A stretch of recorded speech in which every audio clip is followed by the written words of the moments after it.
Hey everybody, Anthony here, FSU Off-Road. If this is your first time joining us, make sure you subscribe, click the like bell, because today we're going to diagnose what we broke on Tinker here, the race Jeep at AOP, and see if we can't get it all stripped down and start getting this thing rebuilt for the next race.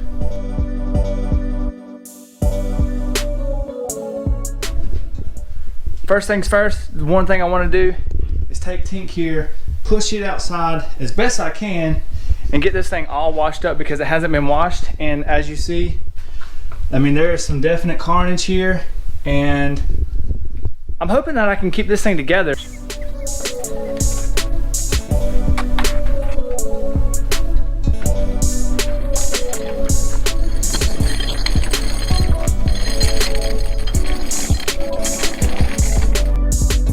Now that we got the Jeep outside, it's time to get it cleaned up and really check out this carnage from the rollovers. If you didn't check out the last video, you ought to. I might show a picture right here where we flipped not once, but twice last weekend during the race. We finally got our first Blazer Nut trophy as rookies, and it felt amazing being up there, second place. See there, the 4600. Tear down in Tennessee. But first things first, we gotta get this thing cleaned. All right, just finished getting the Jeep and the tire. Want to do a damage check of everything that we broke, busted, you know, from the last race.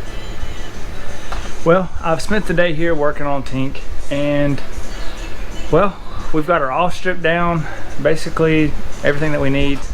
We've stripped the front suspension, we've stripped the back suspension, we've stripped out underneath here, we stripped the transfer case.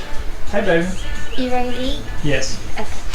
We've stripped the old tire that was shredded. We've took it off. We put in a new Nitto. I'm just letting it dry here. The ring was pretty busted, so I'll get another ring. We'll hey, let's hula hoop. You got hula hoop. That's a heavy hula hoop. Yeah. But let me show you guys the damage that was done. Front yoke busted, Heim joint, Barnes Enduro joint busted, front drive shaft bless me, busted, Radflow bottom shock busted, transfer case literally busted in half. I mean, if you can see that, busted in half. You can see the chain. That's the only thing holding this together is the chain. And here's where it caused it all. You can see this is the Rubicon Express 3-piece kit, and it literally folded.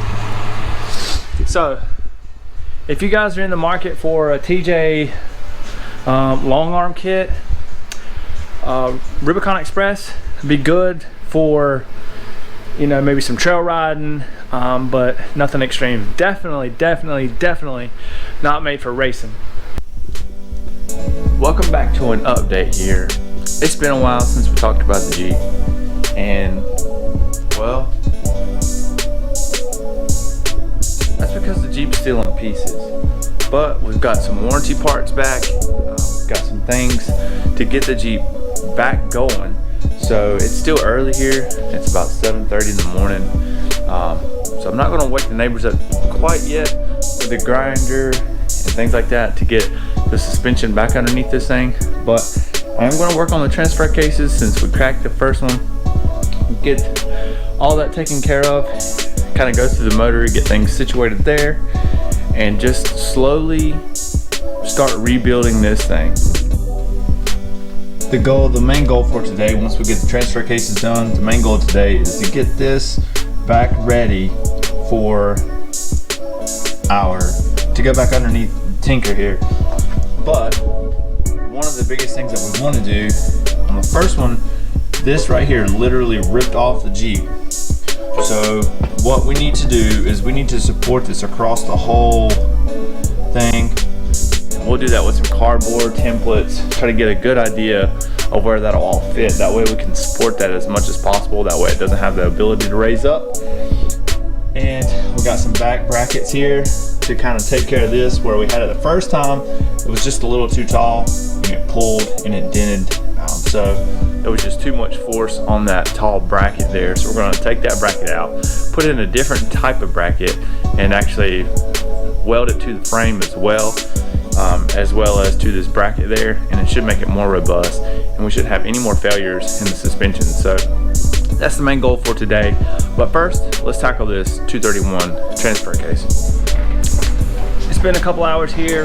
Went through an old transfer case and went ahead and rebuilt this one. Put a new input seal in, kind of cleaned up the whole case. Painted a few things there. And now we have a brand new rebuilt 231 with a slip yoke eliminator. I'm going to take some of the old components and some of the internal gears and things like that. I'm going to take them off out. And we'll just keep them around as spares. That way we'll have that. So now it's time to set this to the side, get things cleaned up, get underneath the Jeep, and start working on this link bracketry. Unfortunately, in this video, we've got some good news and we got some bad news.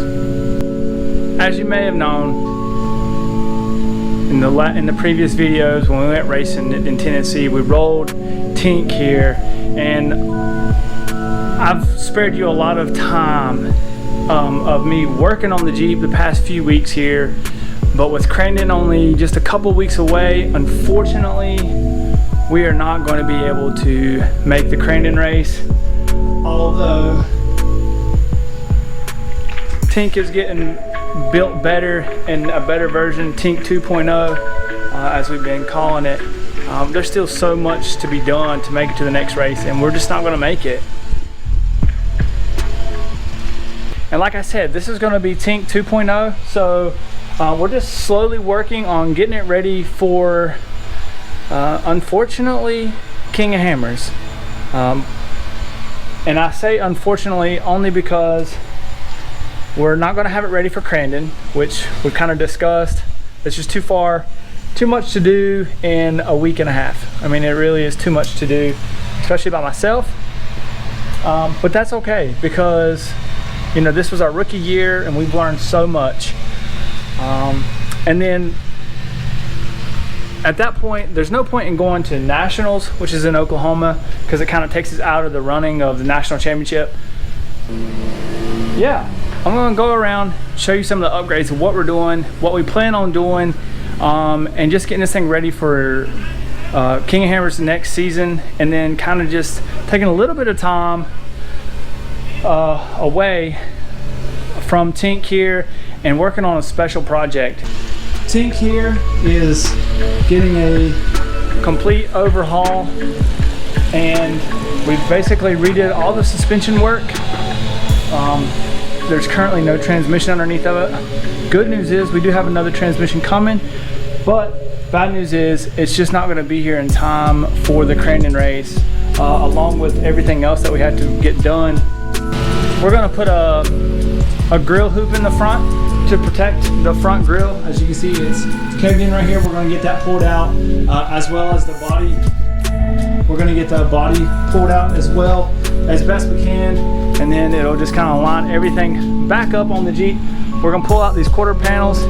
So sitting underneath the Jeep here, I'm really happy with how everything flexes out and maneuvers underneath here. So we're going to keep all this the same moving forward. I don't have any issues with that. The only issue we had was whenever our lower control arm bracket broke and rolled the axle. So what we did for that is we actually plated the tops of that and incorporated it all the way in to where where that won't have the ability to rip off like it did before. I'll show you a picture like right here of what I'm talking about there, and kind of just plated it all that way that can't rip off anymore. So we beefed that up. As far as performance and everything goes, we're happy with the way the Jeep performs. The only difference is we want to run different gears. So for King of Hammers, we'll probably go with a 538 gear. One reason in particular, that way we can keep it in low gear and just push through the desert, and two, maybe overdrive if need be in the four-wheel drive. The 456 gears just weren't enough. So we definitely want to change the gears before King of Hammers. So we'll do that soon. Like I said, good news and bad news.